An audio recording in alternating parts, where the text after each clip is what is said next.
right, welcome to Relay Radio. I'm your host, Derek Dreyer. To my right is my co-host, Daniel Hong. We will be lighting the torch of knowledge to bring you exhilarating insights, expert tips, and inspiring stories.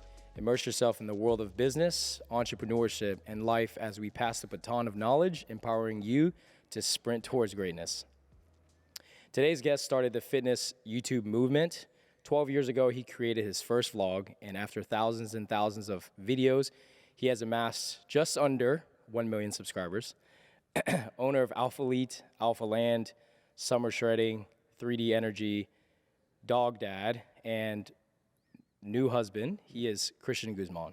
Thank you, man. New husband, Thank that's you guys for having me. interesting. That was a crazy intro. That was very. Austin writes all Everybody of it, so- compliments our intro. And you guys both read very well. Holy crap. Yeah. We're grammatical. We're still, over here, we haven't memorized shit. Might not have my Asian accent out, you know. Yeah, so let me explain the structure of our podcast. So it's a structure kind of like a relay race, right? So we'll have a warm-up. The warm-up is going to be some trivia questions. We're going to fire some trivia questions at you.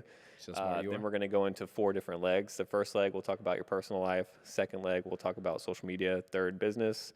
And fourth, like goals, retrospect type stuff. And then we'll cross the finish line. Cool.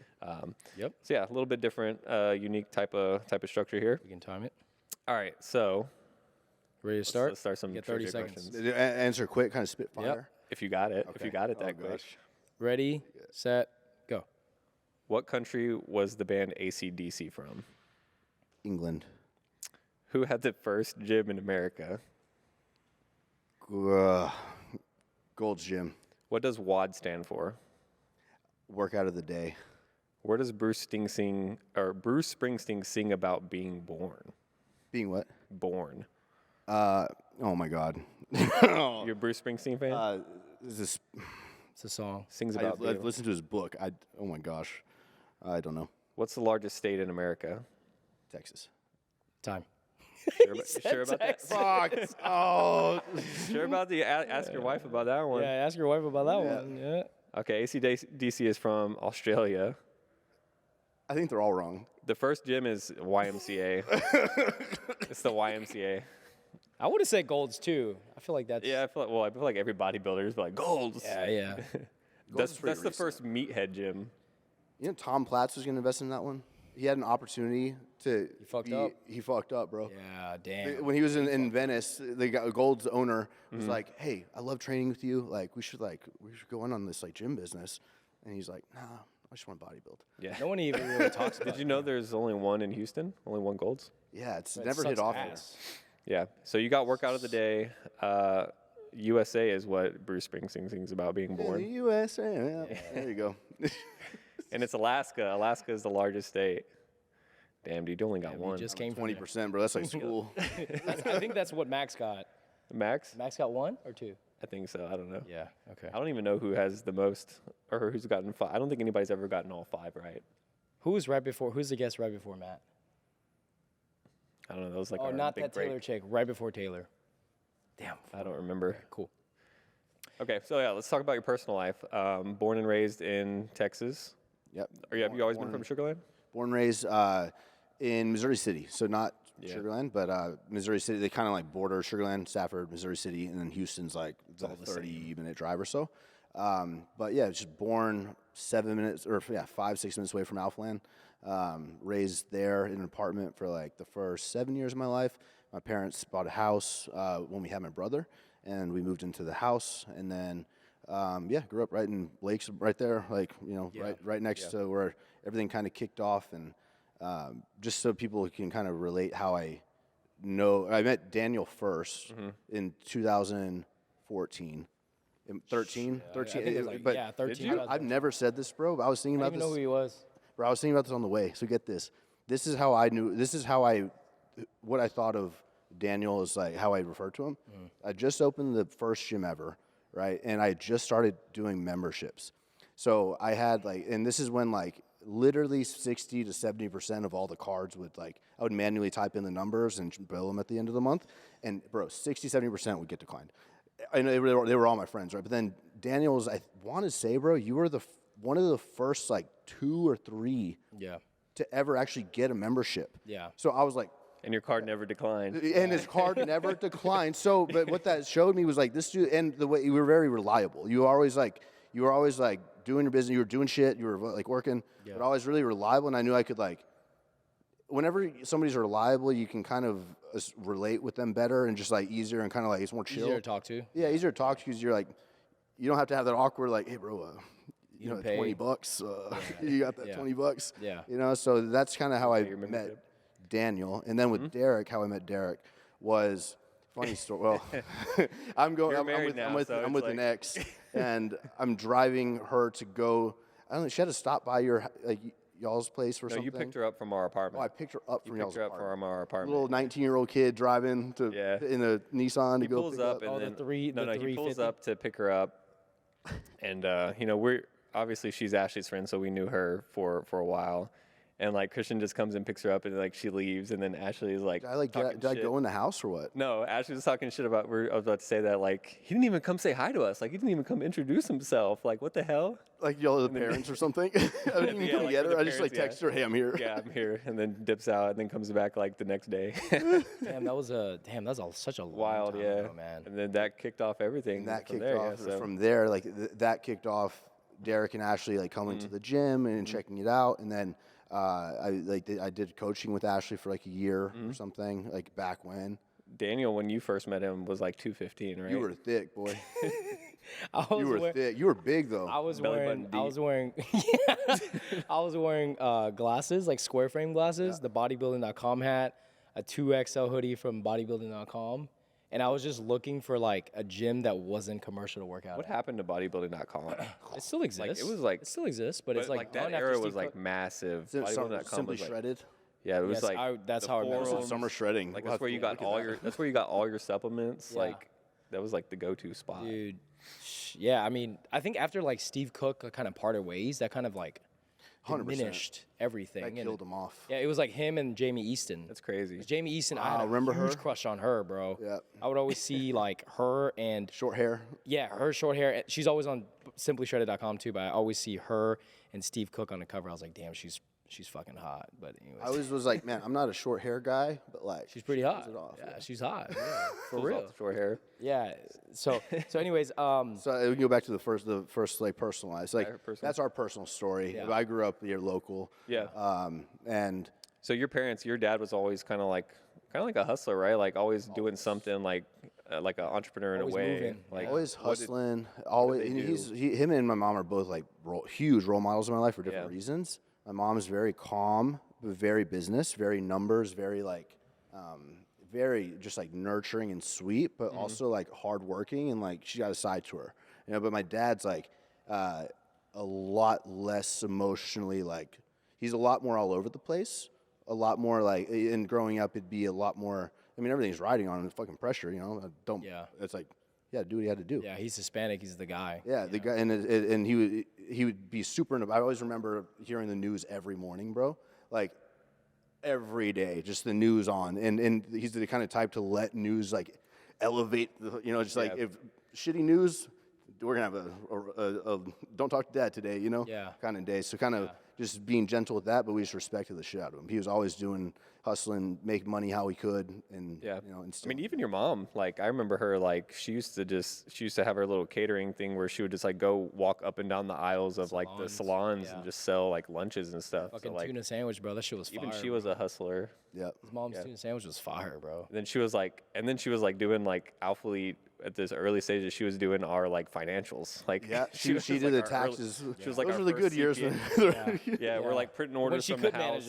Your mom's doing the CPA, like we're printing orders from your living room. Like those are like the crazy days. But yeah, she was always a hustler. So like with CG Fitness, I mean, you've told your story a million times, but you know, with CG Fitness, was that started like the gym? Was that started like during college, or was it like after you kind of like left college? I went high school, graduated, went to college, 1 year at TCU doing kinesiology, then 1 year at Texas State because I was like, don't really like the people here, don't really want to. Kinesiology was like, I realized, wow, that's a lot more like technical anatomy and stuff like that than I really wanted to own a gym. So I was like, what's the best route to do that? Management, health and fitness, that sounded good. So I moved over and then actually dropped out my second year, so after 2 years of college, and this is when I wanted to start the gym. So I started online coaching to save money and kind of build up my savings. And once I saved, like I want to say $35 grand, maybe 39, 40 grand. At like 19? Yeah, Holy this is like shit. 20, around 20. But still, like, damn. So then I was like, all right, I can invest. This is, not knowing I have tax bills coming and shit. Yeah. I'm okay, I can invest half. Yeah. So, or 60%. So I invested like 25K into equipment, and that's when I found that spot. It was actually my mom's idea, the gym. Because we were driving by, and I was like, man, Mom, I'm tired. I kept getting kicked out of all the gyms. So like around here, Lifetime, what Kinetics is now, all of those. Embody used to be called Embody, right? Yeah. And so then it was like, she was like, you should open your little spot and just film and like and maybe have some friends there. I'm like, yeah, that sounds great, Mom. Like, yeah, let's do it. Yeah. Just went driving and found that little spot. Yeah. Come to find out, all of his friends' cards get declined. Yeah. I fucking the front lobby was like the pec deck, and then there was like the calf raise in like the next office. Yeah, bro. You open the door, there's a pec deck and a seated calf raise. And then there's like fucking packing shirts, and then you go to the back, and there's just like 6 people shirtless. That's the first time I went in there. I was like, what the fuck is going on? That was a good gym, though. It was a good little gym, man. And it got the job done for sure. Got the job done. So you never, so outside of like living in Dallas and San Marcos, I mean, you've always kind of like, you've never left your little hub essentially. I've never left here, but I've traveled a lot. So like so the gym started after college, to answer the question directly, but it was like during that time, that was like the really big strides were happening, consistency with like uploads were happening. And I was like, now that school was done, I had no excuse but to go all in and kind of like do that. So that also meant taking more sponsorships and with like Gymshark. Yeah. And that was the biggest one for me that really let me. I had never traveled, bro. I didn't have any money growing up. Like we went to Cancun every once in a while. Yeah. But like that was, that's it. So I don't think I know this, but like, how did Gymshark find you? Gymshark found me because I was a pest. I was like.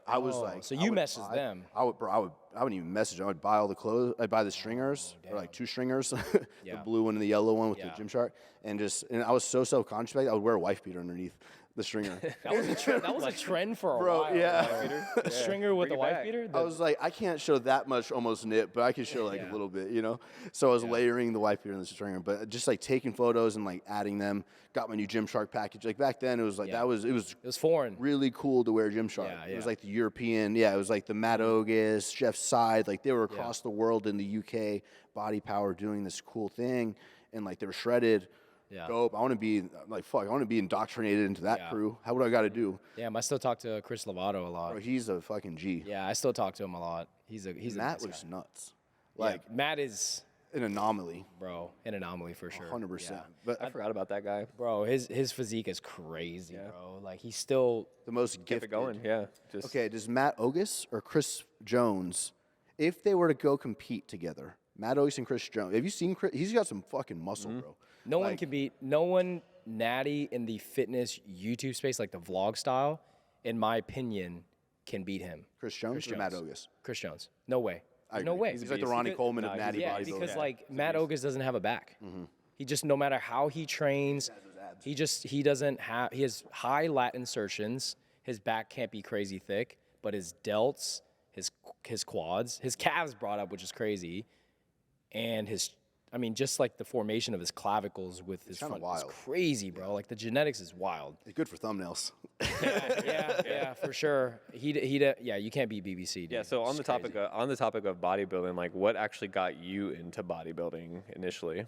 Well, bodybuilding, the first like 7 years, I would say, I'm not gonna be a bodybuilder because I was very. I want to get big. Yeah, that was like probably like 14 to like 20 was like, no, I want to look like Greg Plitt. I don't want to be a bodybuilder. I want to look like Greg Plitt. Like Rob Riches. I want to look like Rob Riches. I want to look like those guys, like not like the body, but I didn't even know. This is like all. Meanwhile, like the whole fitness industry is kind of realizing, like, these guys aren't natty, like, or these guys are on. They're on multi. Okay, so this is like the era of fitness where I feel everything was sort of like unraveling. We were kind of, who's natty, who's not. Like, what's this whole deal? Like, and so for me, I got into it to answer the question when I was in high school, 118 pounds at my height right now, same height. 118 pounds, skinny as a motherfucker, bro. So it was just like seeing high school for the first time, and like all the older girls. I was like on day one on the bus. I was like, "Yo, this is not middle school. These girls like this is different." Like, and so I wanted to get. I need to get big. Like day titties, one on the bus ride. I'm like, "Yo." He's like, I'm like, this ain't. I need to work on this shit. What the fuck? Like, this is not gonna. These guys are huge in the back of the bus. I had another friend who I asked. I was like, "Why'd you start like bodybuilding and taking steroids?" And he was like, "So I can get a girlfriend." Bro, 100%. yeah, like, dude. I was like, what? I was so skinny. Like my head was the same size. So like imagine like if I was like 110, Big ass head. big ass head, bro. I look like a fucking bobblehead, bro. That's honestly that's why I've always been skinny. It's always been hard for me to put on like a lot of mass. I'd say mesomorph type of body. Yeah. But you got a fat ass though, so that never. That's just from running and sprinting, dude. Like that. It always makes you look better though too. If you got a nice lower Oh, I body. saw the trend of 2024 that women love on men. Ass. The fitness trend is like a big ass. bro. Absolutely, yeah. But it's like Got it. I haven't skipped a leg day in like 5 months. really. good. Damn. I've done legs like twice in 5 months. I love training legs now. But yeah, I mean, I feel like if your ass is too big as a guy, it's like Yeah, there's a medium. What do you mean by that? I mean, I ain't looking, you know what I'm saying? But you know, but anyways. But yeah, so like the fitness scene kicked off for you, Gymshark, you're traveling. And so the travel, like all that frequent travel, led to me not feeling like I needed to move anywhere. Like so. Yeah, but you So never you've went seen to it all. You never went to a place and you're like, damn, like I want to live here. Or Yeah, I could kept live here. going Yeah. to places and like thinking like with the mind of like, okay, I'm gonna go to California. Like I'm gonna like, shit, maybe I'll move here. Like or maybe I'll move to Australia, or maybe I'll just go live there for a bit, or UK. But Australia that's the nicest shit. But like really nowhere else really. Even Canada was really nice, but like there's no convenient. There's no place I've been to, and maybe it's just I'm in my rhythm here, maybe. But I just love the convenience of being right on the highway. Houston's right there. My gym's 7 minutes. Like there's nothing I have to wait in line for ever, or or there's nothing I have to spend time wasting in my day really, or it's minimal. That's kind of a good way to look at it because Houston is such a, like if you live in Sugar Land, like the burbs, like it's such a good way to stay away from it all. And then if you want to go in traffic, if you want to sit in traffic or like you can go to the city and it's so big that like you have so many different realms of, like pockets to be able to experience. Like East Downtown doesn't feel like anywhere in Sugar Land. It's so different. And then like, for instance, like Memorial feels so different from, I mean, I haven't even gotten to any of these yet. I'm still in Sugar Land. But yeah, I need to come, so I'm going to start expanding my horizons. You're in Edo right now, so welcome. Where? Yeah, welcome. Edo? This is Edo, East Downtown. Yeah. Yeah, Is that East Downtown? You should buy a piece of land here because Edo. they're building a river walk down the street. Yeah. Is that the Boulevard Park? Yes. Yeah. Yes. I It's gonna be just talked to huge. that shit's about to pop off here. It's a 5-year plan. They're going to build a river walk because they already built the golf course. So they're going to be utilizing that same river. So it'll all be like kind of intertwined in the next like 5 to 10 Have you years. heard of Boulevard Park, the bar? So the Dallas, the Clay guys, they're just about to open on February 22nd. I saw him at my haircut yesterday. He was telling me Boulevard Park is happening like a Sunday brunch spot, but it's going to be it's called. I don't know how they named it Park, and there's a Boulevard Park, but whatever. Like the place, it's called Boulevard Park. It's like a play on words. Yeah, but it's a huge. They said he just has like tons of land for like the games and big like anything. The park is like it's really like a good brunch spot. It's cool. That's gonna be so that'll be dope. Yeah. Yeah, if it's here, it's gonna be popping. I'm sure it's gonna be right there. You buy a piece of land, build a gym here. So yeah, so now you're kind of like, okay, I'm gonna stay here. And then when did this whole, I know, And I'm gonna sign some leases, and that locked me in. yeah. So like, when did like Alphalete come to be? Because like 2015. Okay, so this is like a different type of thing because it's kind of like intertwining, but like with social media starting to really scale for you, when did you realize with social media you can kind of like monetize in different ways instead of just Gymshark and your online coaching? Around that time, I would say. Like, so I think starting YouTube in 2012, I would say by end of year 2 of YouTube and like consistently like really pushing and like I by end of year 2 I'd already started some merch myself and I saw some money there and then people supporting on the channel, but I also saw like I had a Cellucor. I had a code with them, so I was making like I don't know, maybe like $500 to $700 a month in commission. And so when I would have like a drop, say every it was starting to show every 2 or 3 months I could do a drop, take home like maybe $5K, $7K, and then I could take home like every month maybe $600. So like I was starting to do my monthly math. Okay, I'm almost with enough streams of revenue. I can, and then if I start selling a few meal plans, that was like the last variable. Then I can have enough streams of revenue. Like if I could get to 100K total a year, like then I would be like, okay, I'm ready to do my shit. Let's fucking go. You know. And so really I guess starting Alphalete like was in 2015, so 3 years after kind of starting YouTube. But that was seeing success from merch, like small success. Well, at the time I thought it was fucking huge success.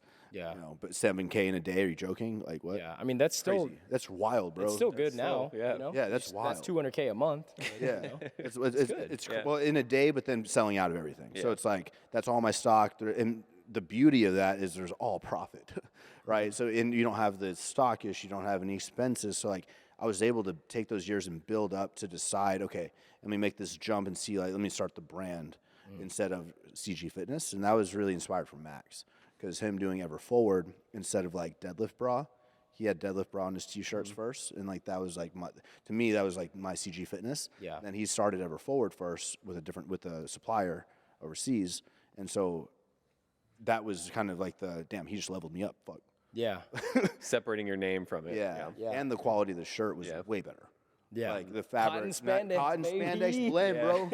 Yeah. That was the start. That was the shit with the rubber print. Like, Shooting on the holy fucking shit. rooftops. Performance tees. Damn, that's crazy. Yeah. I don't know if you remember this, but this was like really memorable for me. The rooftop shoot with the blue shirt. Yeah, well, that one. But like, before you started Alphalete, we had talked on Facebook, and you were like, "Hey, I want to start this brand, but I don't I want." asked you what dumbbells to fucking. No. I want to start this brand, but I don't want to put my name behind it, and I want to call it Alphalete. You want to meet at Chipotle and talk about it? I don't know if you remember that, but That's so funny, bro. Fucking Chipotle, dude. but then I was like, no, you should. Why wouldn't you put your name behind it? This was like Facebook, and I don't know. So Like this is interesting because this is I think one thing I've kind of noticed I've started to do and that like CG Yeah. the very like I just need to bounce my push, ideas off of somebody. yeah. And that's everybody. That is at some point that is everybody. And like every entrepreneur, at least like my story, bro. I haven't always been decisive and like sure of myself. In high school, middle school, I cheated on every fucking test because I had no faith in myself. I was like, I am not smarter than this guy next to me. Yeah. Period. I think it's common to really. I was a copycat. It's not king of common. I copycat. think it's smart to acknowledge your way like through school. because like the most successful entrepreneurs are the people who did that in school. Yeah. You know, like to be honest, that's like a statistic. But like, I think there's like good traits in finding that because that's recognizing that you can't do the best in everything. Yeah. That's why even for me, like I always strive to have business partners that could complement my weaknesses. Like me and Derek, we have a great dynamic. Like a lot of the businesses that I've owned in the past are all about business partners because like, hey, for me, I'm good at this. I need this, this, and this. Do you think it's a good idea? I feel like it's the same thing, you know, bouncing ideas and Yeah. knowing what I think works. it's definitely very common. I mean, I remember when you told me about it as well. I think we were like, we were like, Yeah, we what was went and that? worked out and we were driving in the car. Yeah. And you were just like talking about it in the car, and I was like, fuck yeah, Wild. dude. It's like now even today I'm like I'm in the car with Juan. I'm like, bro, what if in Yeah. 5 years we fucking do? You know, it's kind of the same like thinking and stuff, but it's definitely I think that little wins over time, like your own wins, whatever. It could be 3 sales for the day, like, but like you have to go through that to actually like to understand it and feel. And I think that's something I do sort of think of nowadays, like with this next generation of influencers and stuff. I'm curious to see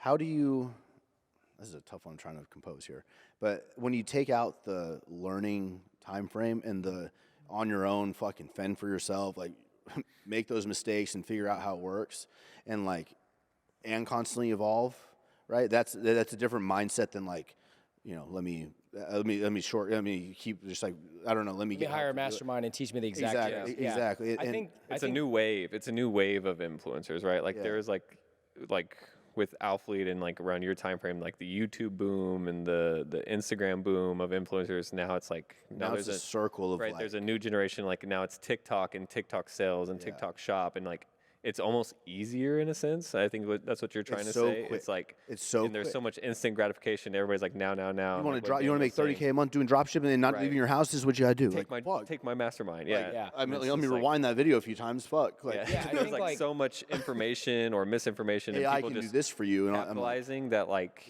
you're right. Like, you actually have to go through the starting of something and the trials and tribulations, and you learn. So everything, as you go. I feel like everything in life is like cyclical, right? Because there's a statistic now that like kids now are dumber than baby boomers. Because we're babying. Because baby boomers were problem solvers, exactly. right? So it becomes this whole cycle of like, okay, eventually we're going to be so dependent on things like AI and electronics and technology that eventually if it shuts down, all of a sudden you're forced to be back to being all a the problem people solver. that were able to have, yeah, exactly. Correct. So like the military is getting older. All of these people who are doing the tradesman skills, like all these craftsmanship, tradesman skills, like they're getting older. You're real into politics, huh?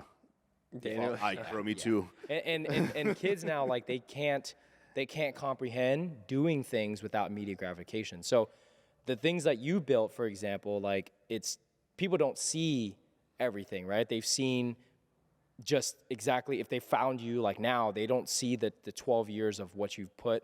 And then like things like us, what we're doing here, like they don't know that we've done this for 7-8 years. Yeah. And it's just gotten to this point today. And it looks like, hey, like. And you won't even, the stuff you were talking about on my video where it's like, and this is what we do for brands. Like the public ain't going to see that so like really clearly for another 2, 3, 4 years even. But it's like, and that's always the situation when you have a business and when you really, well, I would say when you, not fuck the word business, when you have a vision of something, it's like, it's usually always a delayed, because it takes time to apply, right? Yeah. And time to build. So it's just like, I think it's always kind of a battle of the entrepreneur, the person kind of wanting to, believing in it and then selling, just being able to take the time it takes to develop it.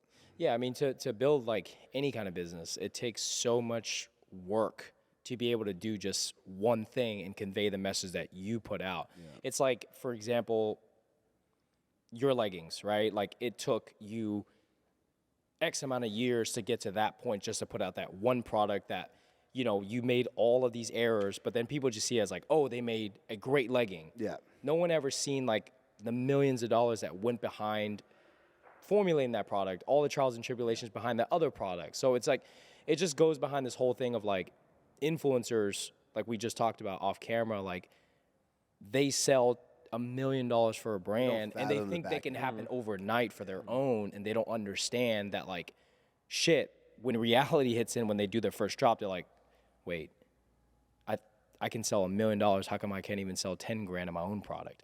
And it just becomes this whole thing of like, shit. Damn, like I don't know my shit. Perception, yeah. I don't know my shit. The emotion of that influencer, like that's an ego hit, bro. Shit. Yeah. I mean, that's a fuck. Yeah. So you've been wake-up call. You've been doing social media for. And this is the new YouTube channel. I mean, interrupt you. The new YouTube channel I just started like 3 months ago. That kind of ties to this like big ego. Like, I think I did. So I had a YouTube channel, grew up to almost 1 million. It hit 1 million when went down.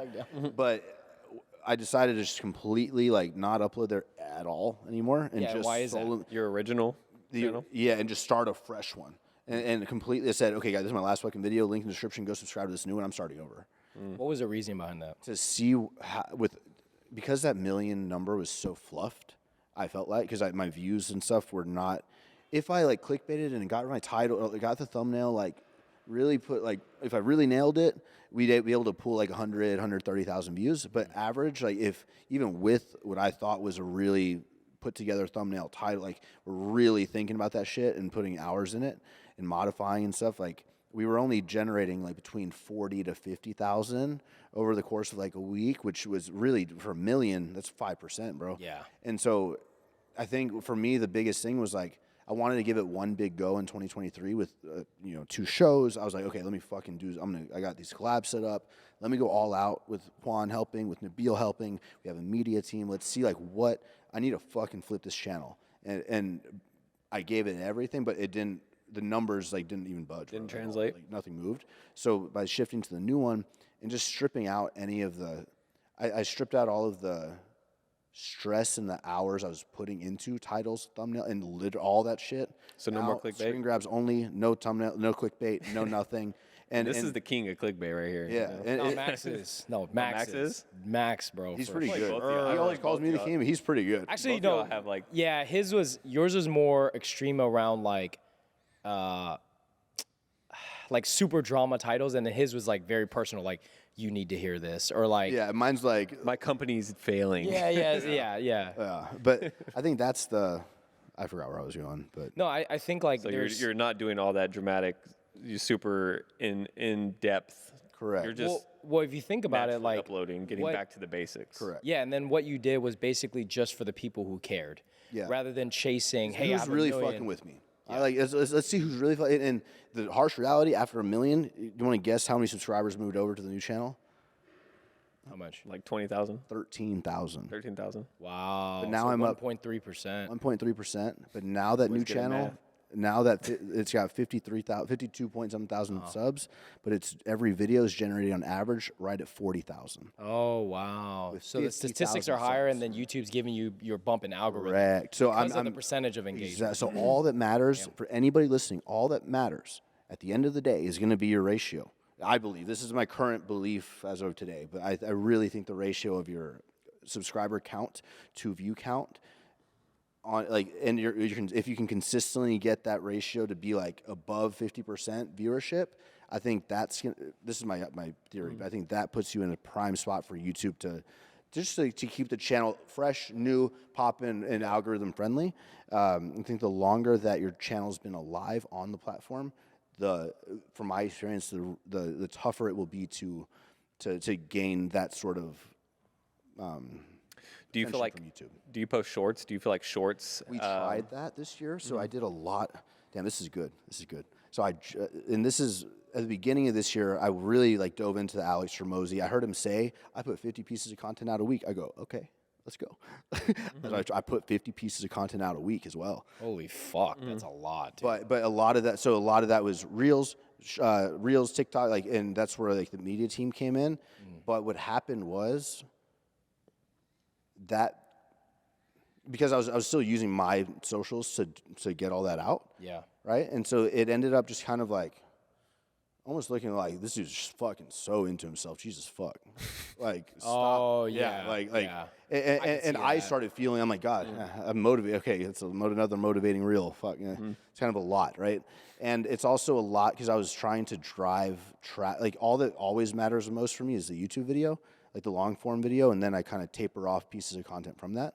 So we can break off 5 reels from a video, whatever. But I think that for me, I don't know, I was really just over stressing that fucking video so much that I was shooting myself in the foot because in all the meanwhile, I could have just kind of done what I've been wanting to just upload, just fucking film it and upload it. And it's being so much more well perceived, and it's easier on me. So you've been doing YouTube or social media for 12 years. Yeah. How do you feel like it has changed you in terms of perceiving the way social media is on your life? Because there was a point where the era in 2016, to be honest, of being able to show fitness, drinking beer, eating pizza, things like that, and then it kind of got to this whole moment of okay, I need to show everything, or else it never existed until now. Yeah. So there was periods, right? How do you feel like that has? I mean, you've kind of been through 3-4 cycles. Yeah, I'm still battling that shit because for me, it's very weird to if I'm in filming mode, which I committed myself the next 10 years, I'm in filming mode. I'm gonna make 1,000 videos minimum. So it's I feel like I need to film everything. From the moment, I feel like I need to film to make a video because I've always had the structure in my videos in the past where it's it's kind of a continuational sort of vlog style. So it's but then I'm literally left with fucking 2, 3, 4 hours of footage, bro. Damn. And it makes it so hard for, and until this Christmas, I edited some vlogs myself, but I hadn't in a while because Juan and Nabil and we've been like allocating them. But that makes it very hard for an edit. When you have 4 hours of footage, bro, that would because they don't know what's happening. They don't know, so that would lead to me just not being happy with the video. Yeah, because like, how are they going to take 4 hours to make it into 30 minutes? What I envision? Damn, so they got to watch all 4 hours of you exactly every week, every day. Oh my god, bro, that's what I'm saying, and like that shit burns you, and all the meanwhile like battling. Okay, I can share what I'm doing here, but I don't want to share this personal thing. I'm dealing with Heidi. We're kind of in a, whatever, or like whatever that could be. Yeah. It's like you have to shelter some things and talk about other things. Mm-hmm. But now it's just like, I think I'm finally just seeing a lot more clearly. And I think the experience of being through like the circle of life with social media, because bro, it will eventually go back into higher production, that shit. But right now we're at the tail end of that era going out, I think. And this new, very organic sort of kind of thing coming in for a bit. But I don't think that's going to be more than 6 to 8 years before we start shifting to the other one. Yeah. And now we're just going to be sharper. Changed a lot of that too. TikTok is like... Bro, I still haven't uploaded much. I'm like really? Heidi's really good at TikTok and stuff. But man, that's a tough one. And I think it's been hard because it's harder to be rewarded consistently on it. Mm-hmm. Yeah. Like it keeps you going. Like you have to post, I think... TikTok is more spammy where you do have to post like 3 times a day, I feel like, to even start seeing growth. Or like you have to post every single day too. Like, I mean, we post TikToks for our product development. We had 2 viral videos. One is at 2 million and one's at 1.2. But we just and saw it's like, that. You just got to keep lacing those bets. It's literally just going. Yeah, you have to, dude. You just have to keep pumping out content. You know what's crazy is they have a great job. They do a great job of stringing you along. Because if you hit a viral video, it's not instant, right? It's like a week later, 2 weeks later, it pops off.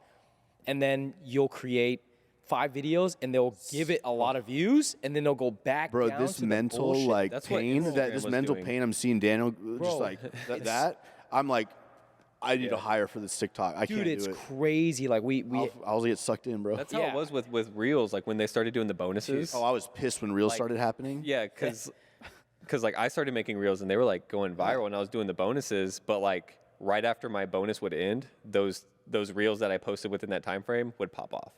So like that's how they kept like stringing you along. Like it's wild, dude. It was so like I just got pissed. I was like, fuck Instagram. I'm done with this. Ashley told me that you can make money, like you're making money from Reels, and I was like, I want to make money from Reels. So I like went to research how to do it and shit, and it was like so complicated, bro. It's very complicated. I was like, man.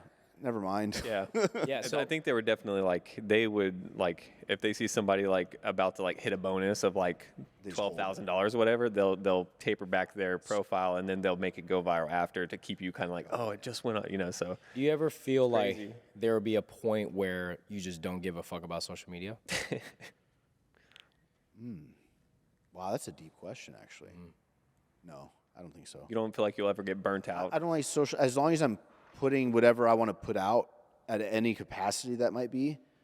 It could be when I'm fucking 50. Yeah. It could be a update video once a year or something. Fucking like something. Grandpa posting videos. But like I do want to because I've documented so much. I think my biggest the biggest proud moment or I guess thing in my life is actually like all of this fucking footage I've got, bro. I've got everything on YouTube. You've captured your whole life. When I've got Alzheimer's and I'm forgetting all this shit, bro. Alzheimer's. Yeah. Oh yeah. Whatever that. Oh, there we go. Whenever I can't remember shit, bro, I'm gonna sit me and Heidi down. We're gonna start at video 1 and just start watching old videos. Well, even now, because like Ashley was YouTubing for a while. Yeah. Like so nice. We'll go back and watch videos and be like, damn, I agree. That's what we look like. And you know what? I got hit most emotionally in the last like probably 3 years. You know when it was? It was in January of this year when we did a big 10-year video, the 10 goals, 10 years. So it wasn't until because we had a whole shot list where and I was like, Justin, don't worry, I could dig and I could find these videos. Yeah. Don't worry, I have the best chance of finding these moments of the videos because I made them, right? Spent like weeks, bro, going through footage, but like in those like late, like 2 in the morning, 3 in the morning, like skimming through old clips, like that shit, like one of those clips where I'm fucking fired up, but I'm talking about like literally having 800 subscribers. I'm just like, I'm not gonna fucking let you guys down. Like I got this shit. Like this fucking like I started crying, bro. I was like, wow. Yeah. That's that's real. It's been real. The greatest piece, I think, of like what you've accomplished with YouTube is like when you have kids, they get to grow up and look back on how you lived your life and how you perceived life. And that's why like one of my goals too is like document more for YouTube, because like when you have kids, you know, they only know what's like present in the moment. Yeah. They don't know how you've conducted yourself your whole life. So everything that you're doing, they get the most evolved version of you. That's like, exactly. They don't know you when you're young and like they don't see the dog. Yeah. The dog. Yeah, they need to see the dog. What dog are you talking about? We know the dog. We know multiple dogs. But yeah, it's just being able to like showcase that, and because we active and like you could say 20s, 30s, 40s phases. Yeah. It's funny, it kind of does work out like that. For me, I feel like 30, I just fucking, okay. You smarter.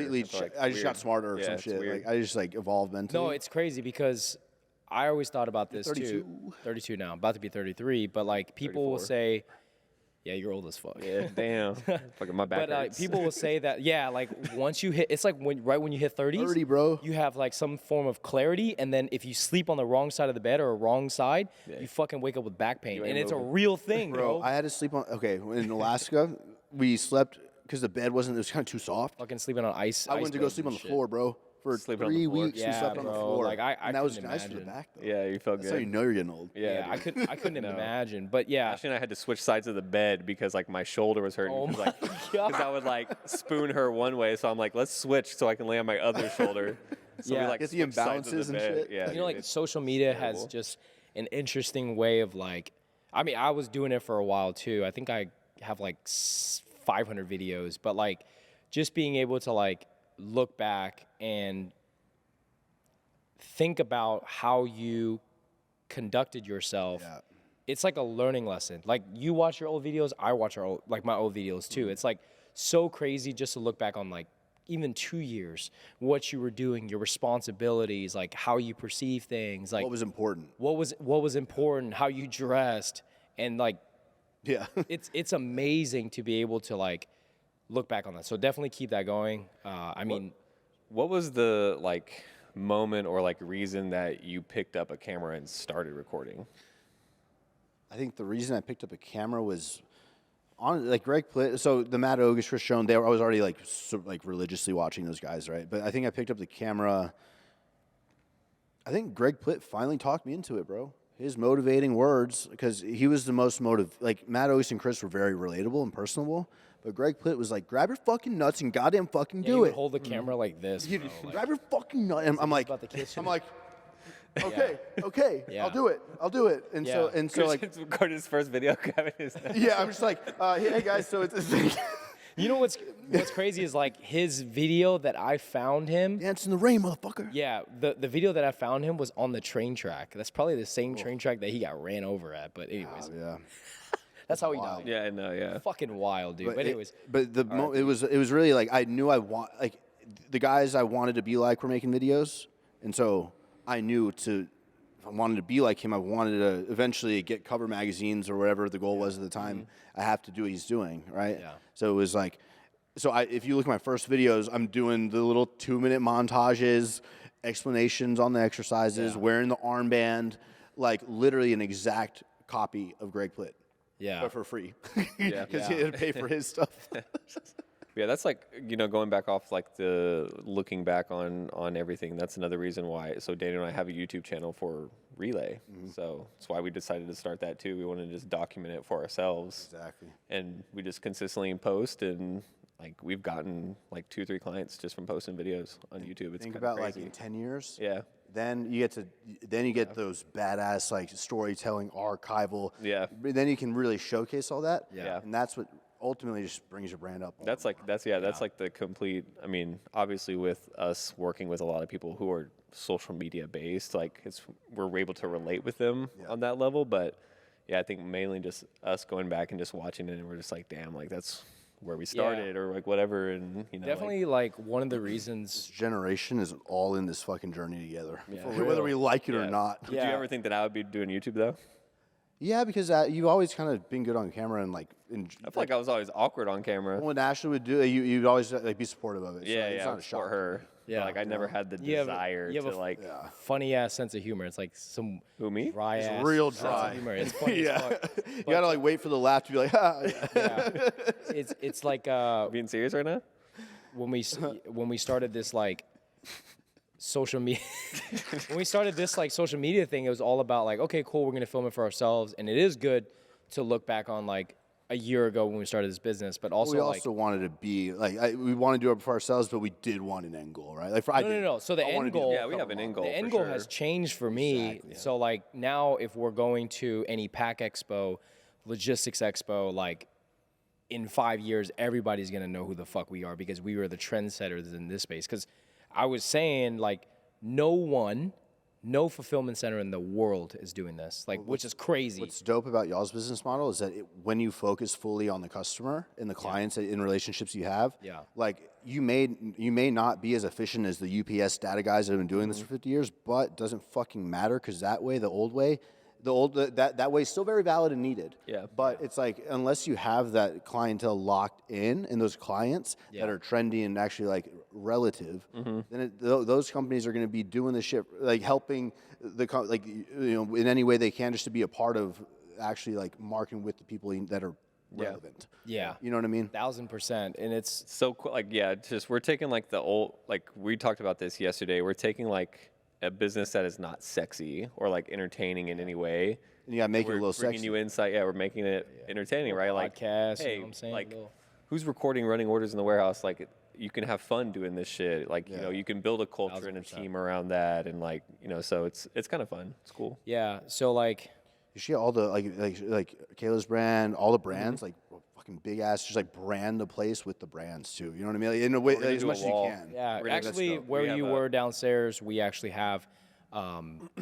It's Dakota's artist, but she's creating 3D rendering logos. Bro, I've seen some of the shit. She's wild. Yeah, it's crazy. The candles are cool. Every single one of the partners that we work with, they're gonna have their dope logo, not their normal logo. It's gonna be a revitalized, and then we have a partners wall downstairs. Damn. So we already have all the frames downstairs. They're ready to go. So now we're just waiting for that. That's sick. It's all about like, for us, it was always about like making it look cool. Yeah. And so like being able to just, if they ever came in here, they're like, wow, like that's not my logo. That looks fucking sick. Yeah. So it always about sexualizing. Making sexifying. There's the dog. Yeah. Make it look cooler. Yeah, I'm a dog. No, just like but making it look dope, you know what I'm saying? A certain appeal and like appreciation. Yeah. So that's the part that a lot of current logistic brands shipping, they don't, or that try to be all encompassing aren't really packaging correctly yet. Well, it's just corporate, you know, like they're just all corporate and, you know, older. Like shit Bob and all this windy bullshit. weather, isn't it? Yeah, trying to. They're suit and tie guys, you know, like that type of shit. And like we're just like, hey, we're two dudes. Yeah, we're two dudes. We understand the business. We understand e-commerce. We're from it, and you know, here's how we can help you. Definitely 100 million in a few years is my goal, but yeah, definitely want to be good margin, nice. right? Like because that was my goal, bro, the 100 million number. Like because Ben Francis came out and said that, so I was like, bro, I'm like, you gotta get there. It really takes some. I feel like, and this is probably many people, but it takes somebody to kind of put that out there for me to be like, all right, let's go. You know, because like if you don't know, it's like it's like okay, I don't give a fuck if whatever billion number if that's inflated. I don't give a fuck. I'm gonna pretend like it's fucking real as shit. Yeah, I'm sure it is. It's just like it gives you more motivation. Tangible goal. If it doesn't motivate you and light a fire, it's like probably lost a little bit of just eagerness to like be the best, right? Yeah. So I love the. I don't know, but with that, when I finally got there, that was my worst profiting year ever. Yeah, was that 100 mil year, and it was the most. That's where I also burnt my body to the ground and also just ended up being not efficient. So it's like just the margin. Really, my weakest point I think with my teams has always been the accountings. We've been through so many different accountants and so many different hands of like tried to form a system with all this because there's so many umbrellas of whatever, and she's been so sloppy. Yeah. So like, I think for me, it's even now, like, I don't have the perfect, crystal clear vision of 2023 with, like, the numbers, everything broken down by business and shit. So I don't have something I can look at and be like, okay, these are my budgets for that department, these are my budgets for that department, this is that. So it's until that gets caught up, it's like, I hate being in this lingo of, like, this time frame where it's very hard to lead when you don't have the facts, right? So it's like, and that was me in my 20s, just starting too much shit way too soon. Way too quick. I was seeing success with fitness and with Alphalete, and then in 2016, 2017, just like, let me launch. It kind of developed the mindset of, like, if I can make it, kind of like we were talking earlier, like, why have a company sponsor? Like, any brand deal that would come to me, instead of being like, oh, let me negotiate the brand deal, or which isn't. Whatever. I would end up wanting to start my own business that I could do. I could do the same thing. Well, that's why you started 3D, because you're like, I started 3D. Like, I'm drinking a white Monster in every video. Why not shredding, just make my own? Baudilia, it all sort of. But what I ended up doing by starting all that stuff without a real structure in place and just excitement, and premature excitement, I ended up shooting so many companies' future years in the foot, including Alphalete, and just causing so much struggle and intermingling between them that literally that's like me jumping gun. Like, if I could go back, I would pace every idea and shit, and me starting ideas way differently. I call that chasing the shiny object. That's me too, you know, chasing each like a shiny object, like, okay, I'm gonna go do this now. I'm gonna go do this and not setting your fucking grounds, right? And I don't know if any business owner will ever feel like his grounds are not set in the moment. And that's the ego part where you have to grow to realize. I think like that. So I'm exactly the same way. And I've really started to understand that just because we are visionaries. But the thing is with that is usually visionaries are not doers. So when you're a visionary and a doer, it's impossible to say no. Because it's your own vision and you're like, I could fucking do it. I can make it. I could build a business. I already built one business. I could build fucking 5. Yeah, even though you haven't let that first business even settle. Exactly. And that's why, like, you know, for me, like, for so many years, obviously I've had people tell me the same thing. Hey, you're doing too many things at the same time. Like, slow down. People still tell me that to this day. But at the end of the day, it's like, it's hard for people like us to, like, not do that because we don't know how. Exactly, that's a great word to say because it's like even starting relay and we have so many things going on. I'm like, what else can I do? I know. So it's like I think there's a difference between like keeping a door open for an opportunity and then like distraction. Completely diverting your attention away from your current business and like hurting it. Yeah, I feel that to my core tremendously, right? And then it's like we're finally looking at. And it's almost like so right now I'm in a spot where I'm really putting everything, not things going on hold, but it's almost like everything is gone to my full attention going to systems right now. And just like the structure until I can lock that and get it signed off. And then everybody and all this encompassing, we're going 12 months now. It's like, because there's no more interrupting the year for like this. And it's like, it seems like my 2022 year end of year reviews ended up lasting a whole fucking year, it seems like. Yeah. We just updated this, that, pay. So it's like, this is what all the structure changes that are happening. We're giving this a shot for 12 months. And then we have real KPIs that we're going to be giving at the beginning that are going to be based on for the end of the year. And this is the first year we're actually going to, I'm gonna be able to actually sit in front of everybody, give them dollar goals, right, and in percent goal. This is what I want to see this department do. Yeah, we've never been in and I will be pulling a lot of shit out of my ass for that because I don't have everything I need technically for Baker. Yeah. But I just got to take the responsibility to estimate to the best I can of what that goal needs to be and be realistic with it. I think like as a non-VC type company, equity company, right? It's you just don't have private, all these C-suite positions and shit. Yeah, right? It's important to recognize that at a certain level, some things have to be corporate. Exactly. Yep. And then of course, like you have your grand vision of like, hey, like these core values will never change, but the corporate structure will keep these things in line so that I can be this free-flowing boss or CEO or whatever. So I agree with that. I think it's important to do that because when you're operating at $100 million, like, you got to implement some type of corporate. It can't be CG Fitness. And when it was only 100 million with me working whatever I did, it was just like craziness, right? So it's like, and I think a big part is also like being able to let the company settle in and like whatever that healthy margin, whatever that goal is to get to over the course of years, like understanding that's what we're chasing and not big dick number, right? Because it's like, bro, like that shit would fuck, man. I would literally like, it just, I would know what I had to make the next quarter or next month in order to hit this goal that I just randomly set for myself. Like I had to hit it. And I would do anything, like, I mean, I would just over-evaluate, and just over-analyze, and just like you said, at the end of the day, those numbers mean nothing if, like, your overhead is pretty much the same as those numbers, right? Anything it can be to make the goal happen. It's like, that's not how to operate. So Alphalete is your main bread and butter, and then CG, the social media side. How many other, like, what other companies are you, like, do you currently own? So I'm invested into MyoDetox, they're kind of separate, just like my detox Vinny, bro. I saw him at the freaking in California, like randomly shop. But he was like, I just worked on LeBron James. I'm like, dude, that dude's how was that? He was working on Phil Knight, like genius, dude. He was working on Usher, bro. He said Usher. Get this story. He said the Usher, he's the same fucking guy that he is like on stage, off stage. Literally, after getting worked on. They hadn't talked in like 10 minutes, 12 minutes. The guy fucking does a spin, drops on the ground, and does a fucking move. That's to test his body. He goes, I feel pretty good. So then you have MyoDetox. MyoDetox, Alphalete. Well, that's just investments. I don't do any work there. Like silent. Same with Seven Kazran, which is the fashion brand that Sonny and Kevin own, fashion designers. I just invested into that as well. Nice. And then I've got just summer shredding, and that's like a huge focus this year. To just like distinguish ourselves and just like really, really put 24 to set up for 25, 26. And now that we've got some eyes on us, it's like, okay, now we have to just tidy our shit, right?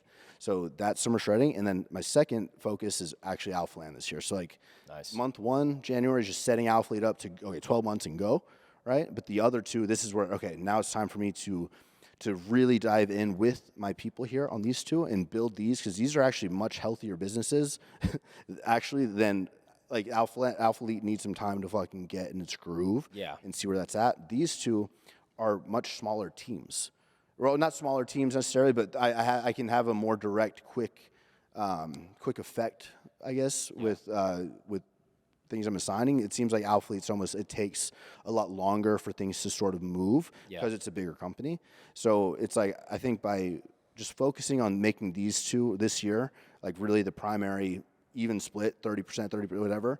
Like, I think that'll really, because I've never been able to do that. Every year has always been Alphalete and my YouTube, right? And so this year it's going to be like, now that I have help with the YouTube, just really me diving in naturally to that's going to help make the marketing of that entire thing easier. So much easier. Seamless. And just, exactly. Whatever happened with Odelia? I know that was kind of like a fashion brand that you were dabbling with, essentially. So that one, I answered the question on Max's podcast. It's going up Monday, but this was not going up until 2 weeks from now. Yeah. So that'll be after Max's. Yeah. We probably don't get as many views as Max anyway. So with Odelia, that's a prime example of one of the companies I started way too fucking soon. Yeah. Way too soon. And this is another problem that I have to a fault is giving my best resources up. And I have this thing where I'll work with somebody really closely, get in a really good fucking rhythm, and like then, okay, this was the 20-year-old something me. Now we have this relationship, like good, you can fucking go do it, and that way like you can run the shit. Like, I feeling like I'm ready there, like when it really a relationship with a person is not a company structure. Right, and it sadly. Yeah, that's valid. That is pretty valid. That's a good quote, right? Yeah. Keep going. And so it's just like, it fucking sucks. But I put all the clothes on hold. I had to destroy some clothes at the end of the year for some tax break that I didn't think would be relevant. So right now it's just on hold. And I did give myself 10 years to launch it. I said I would launch it 23 because in my head, and logistically 90% of everything's ready to go. Yeah. So early in the year, why can't I say, we're launching this year? But the truth, like the deeper truth is, I'm not ready. Like point blank, I am just now getting a groove. Yeah. So for Odilia to even successfully launch with the love and attention that it needs to actually hit, right? That's something that I know I haven't been able to give the last 5 years, 6 years, and I probably won't be able to give for another 2. Wow.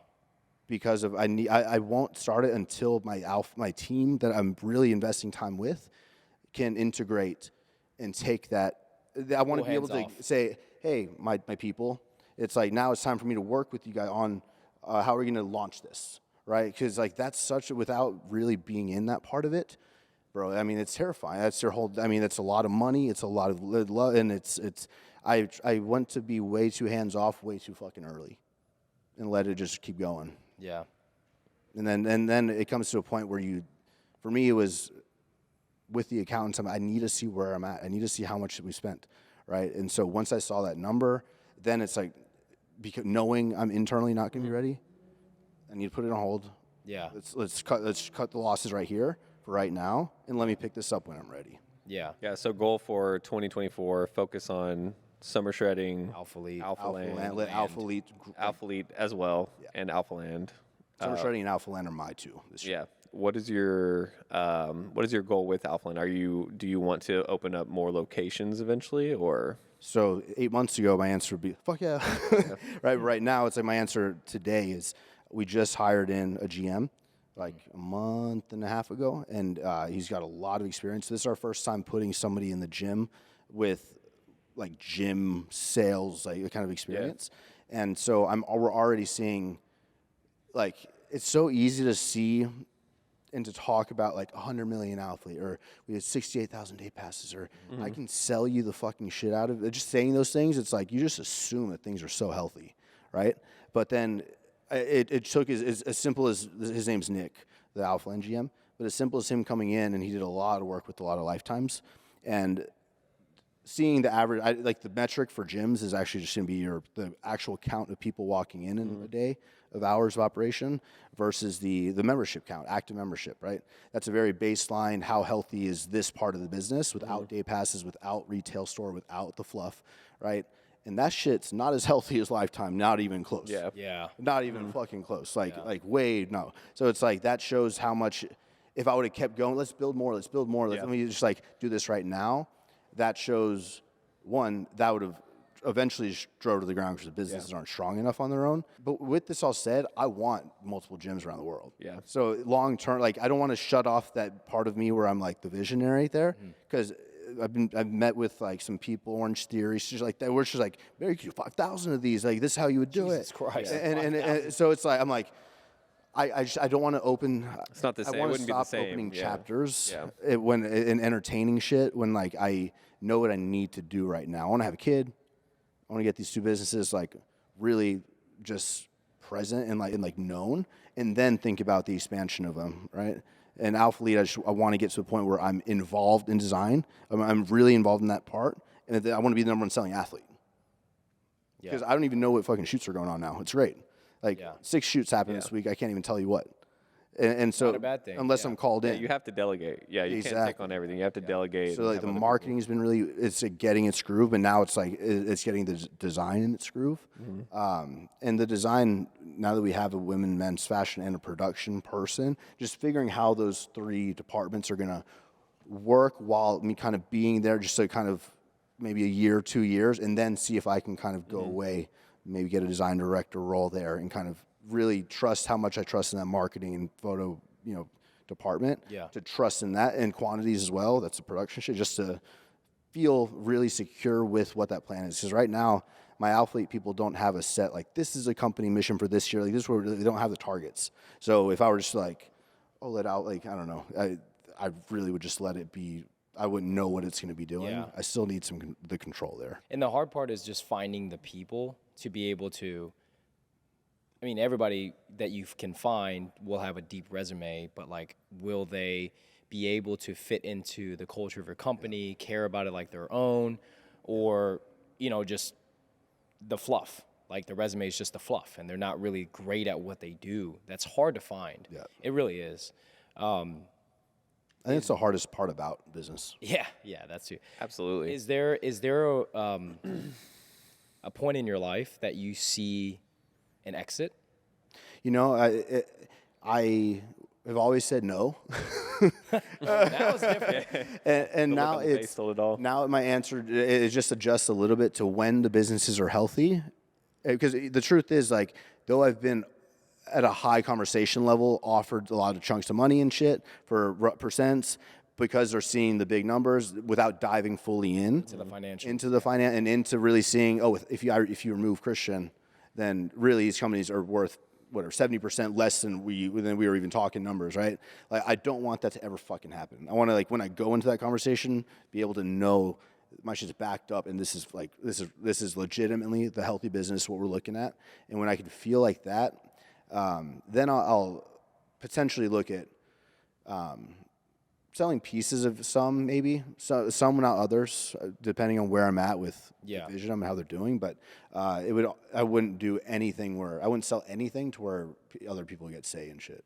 Like, yeah. So if it comes down to that, if it's a financial investment to maybe get a quick like 20, 30 mil check to take home for percent, and they have no say in the company whatsoever. It's like a silent. But I'd rather exactly. If that's the case, maybe. But like, it would have to be some big numbers, bro. Yeah.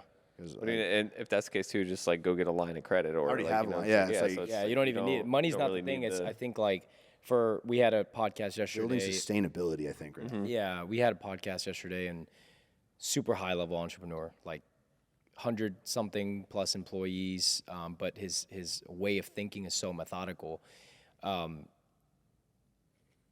When you're finding this person, or if they find you to come into your company, they have to align with you like 100%. Exactly. There is no, like, he gave the comparison of a foundation of a house. Has he like got a partner or a buyout or something like that yet? Well, he's been offered a lot. And he's just like, talking about like if you're bringing in an investor or a partner or whatever, like it's like if you build a house and they lay the foundation, they put the framing, the metal, everything on top, like, if the foundation wasn't solid in the beginning, you'll spend your years caulking it or raising the elevation, repairing it, but never being able to truly go back to the foundation. Exactly.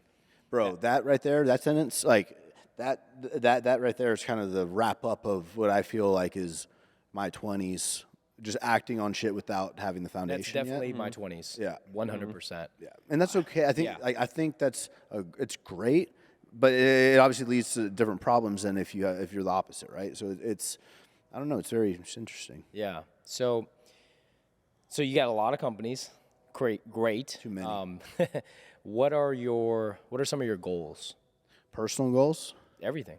All goals. Biggest goal is like to start a family this year. We got a wedding March 10th in the Caymans, and then you guys got married quick. Yeah, bro, waited 7 years, so it was 7 years is that quick? It's like, so when do you want to get? Right now, I'm good. Yeah. I'm waiting for you. What the fuck's the problem? What's taking you so long? Yeah. But no, my goal. I think those are like the business goals, and it's hard for me because I can't really classify my goals as like business or personal. It's kind of just like my general goals. All the same. So it'd be like family. I am being way more present, I feel, and like that's been huge for me, which has been a whole like ride on its own, but it's just a very pleasant. I'm finding out like, damn, I thought I was fucking sharp then. Like, I'm fucking sharp now. Like, it's crazy, bro. And I feel really, really good. I have a lot of energy to feel like, but my biggest, those are goals. Enjoy this year with Heidi, maybe have a kid or get her pregnant, whatever. Like, get the businesses more consistent. But I've been in the office way less, but I'm delegating way more. That's been a huge win. I don't know if y'all have seen my eyes like this in years. I feel good. Right? I can see, like, just by the way you're conducting yourself, like, just aside from the personal, the mindset of like growth is huge. Yeah. I mean, just from even 2 years ago, it's a 180. Was there a turning point for you? Like, what was the? Bro. I mean, to be honest with you, I feel like Ashley probably saw me the most in this kind of state. But like during the Alphalete stuff, so 2020 to 2020, I'm gonna say till 2023, beginning of the year. Like those were the toughest years I've ever fucking gone through, and I know I was very tough to be around during those times. To both of you, I know I was very hard to be around during those times, and even beforehand. Yeah. Before like the crazy madness, because the truth is, like when you're in chaos, and it's like I wasn't very aware of how bad I was in it until probably like 20.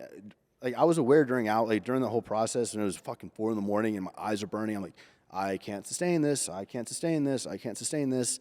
But it's like, what do you do, bro? I'm either go broke or not.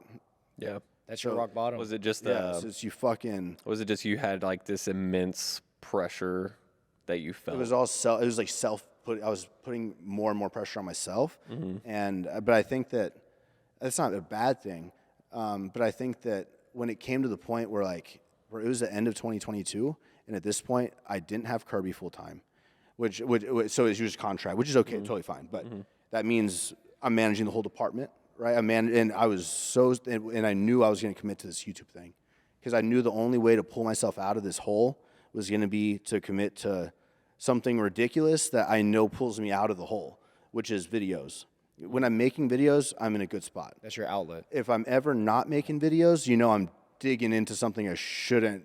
Yeah. I shouldn't really be in because I should have allocated it. And when I go MIA for 9 months on YouTube, something's wrong. So when I go 3 years, right, in this whole, in the end of 22 was really my big setup year because I knew the 10-year video was coming. I knew I was about to make these big announcements of my new goals. I knew I was about to commit to 1,000 videos. And as soon as I do that, I know I'm going to start making videos.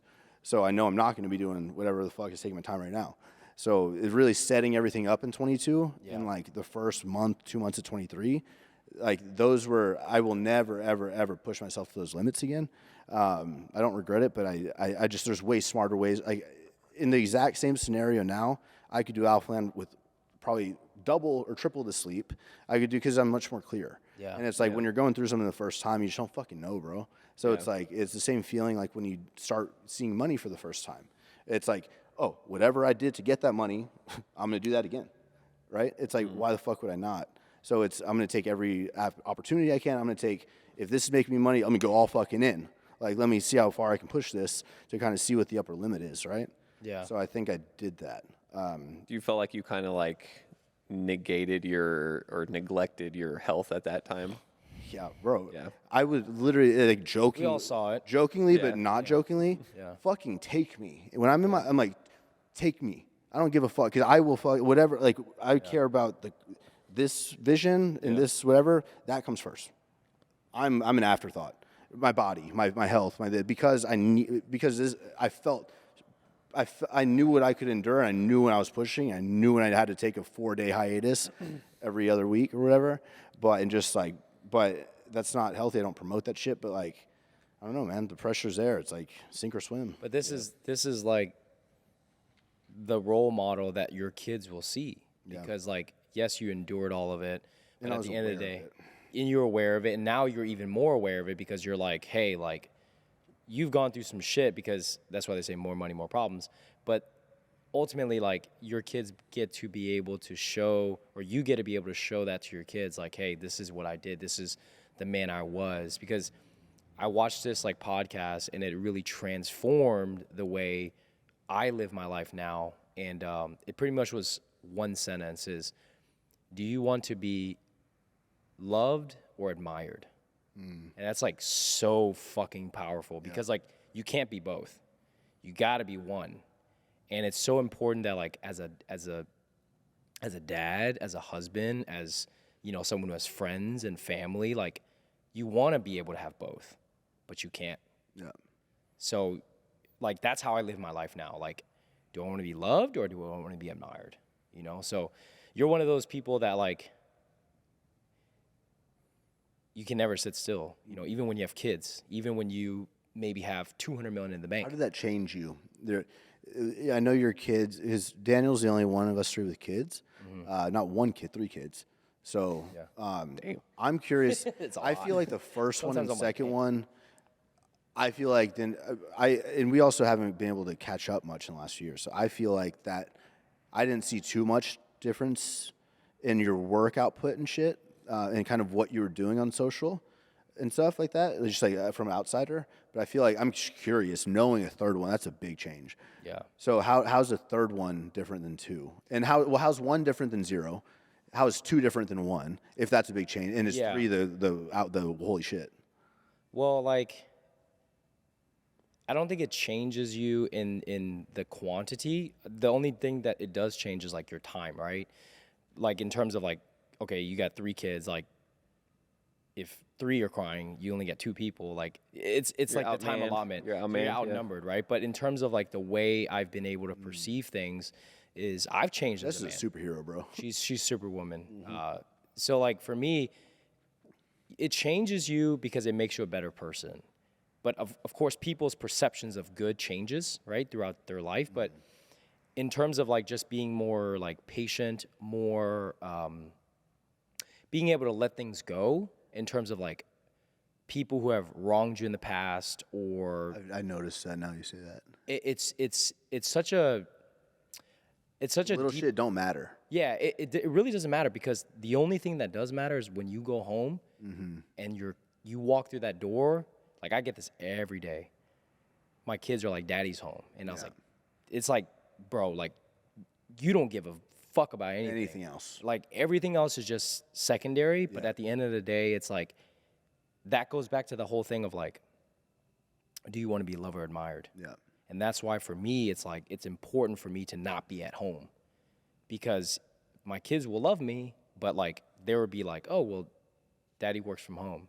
It's not like when we were kids. Can I tell you a stat that I just read the other day? 43% of men in 1989 had not changed a diaper, right? Just like this in 2023, 3%. It's down to 3%. And what that kind of shows is the generation before us, how much we see the young generation right now being nurtured and babied and this and taken care of. It's like, that's why I agree with you. I think that it's extremely important, especially as a father role, when you have to almost, if we have the luxury of working from home and being, it's like you have to fabricate in that case you would have to fabricate some challenge, some distance, some time apart, because that is it's like if we want our kids to go to develop in some similar ways and things we've kind of done ourselves, we probably have to put them or create scenarios similar to some things that we've faced, right? Yeah. Well, like, just leave and go get some milk and never come back, you know? Daddy's gonna go buy milk. Millennials, in my opinion, are the last great generation, because we are the generation that still lived with immigrant parents, with parents that had 2, 3, 4 jobs, and we got to also see the rise of them making money. So also the rise of technology. Like, we are that really middle ground to be able to see like both sides. And so like we get the hustle from our parents, but then we also get this new wave of like being able to adapt and grow in that side. So it's like, okay, well, we're taking some of the principles of our parents whooping our ass, but then also like, hey, I'm going to build my businesses and work my ass off so I can change a diaper. Exactly. So like those two things are so important. You can't love that, so you can change it. Exactly. Yeah. And it's like, there are so many, like, I mean, a lot of men are docile now, but like in the sense of like just being able to be a man of the household is so fucking important. Even if you don't have kids, to your wife or your partner, whoever it is. If you don't get that down before you have kids, that's going to be scary. Masculinity must be earned and femininity must be preserved. It's so fucking important. When you said the thing about the military earlier on in the future, that shit scares the fuck out of me, bro. Yeah. Everyone is non-binary in the military. Don't shoot. You're going to get us canceled, We're going to get canceled. Okay, fuck. Okay, all right. Nah, it's 2024. We good. Yeah, we good. Yeah, that was 2023. But yeah, so I guess like we can, one of the last questions is do you, like, in retrospect, what advice would you share? I know you shared a lot, but like that piece. It's crazy because as much as I just kind of like, I didn't talk down on my 20s, but I think I gave a pretty real feel of what it was actually like. bro, I wouldn't change a fucking thing. It's like, I guess, as much as wise as I am now and shit, it's like, I think you really can't live like. No regrets. Because I wouldn't have gone as hard. Yeah. Yeah. I wouldn't have gone as hard in my 20s, bro. Yeah. If I felt like I did right now. You know what I mean? But it's like, now I'm capable of more and doing way more like efficient, way sharper, way like more clear, and I can delegate. But that brain is not the, let me fucking get my hands dirty and learn. Yeah. You know, so it's like, I really think I wouldn't change it. I would say the only thing would just be to be sure my one piece of advice for any business owner is you really need to, no one teaches you tax shit. No one teaches you, no one teaches you how to keep your fucking money. Yeah. No one teaches you how to make another account and send a chunk of it every single time you got, like, every month automatically for your tax. No one teaches you that shit. So like, that's the biggest thing, because it takes a few years to really like you know who's done this probably the best? Max Tuning. Yeah. He's done this the best out of any of my friends, him and then Heidi, because they're very, very meticulous with their money, and I'm not. You're not. We're very, like, but you are. And so you need the yin and yang. Yeah. Yeah. So was that a Chinese reference on purpose? Yeah, you got it. No, I mean, it's true. Like, you come out of school and you know nothing about how tax works in any, like, personal business on any fucking level. Like, don't spend, like, you have, like, when you have the money in your account, just don't spend it.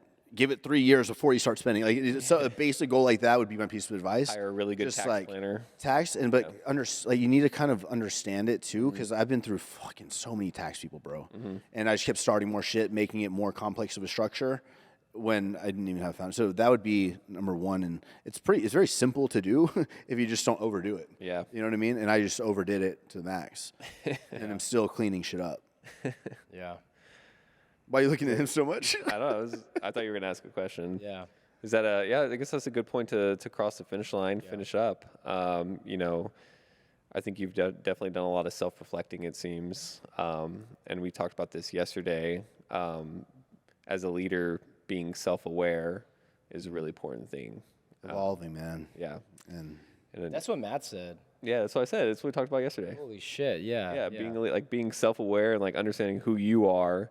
you just gotta turn 30, and then all this shit happens. Yeah, he Like, said understanding who you are and like the things people are telling you and the things that you're putting out trickles down your company. Exactly. Yeah, that's what he said. Like, if you're angry, staying up 3 days straight, like, you're gonna going lead craziness. It's gonna trickle down to your company, and it's gonna affect it in ways that you don't realize are hurting it in any way. Somebody's climbing shelves, fucking counting it. Yep, there's so craziness. You know, it does, and you know, it's a good thing to reflect and realize that, and then do what you got to do to Keep fix going, it. Yeah, and keep right? going. yeah. Hell yeah.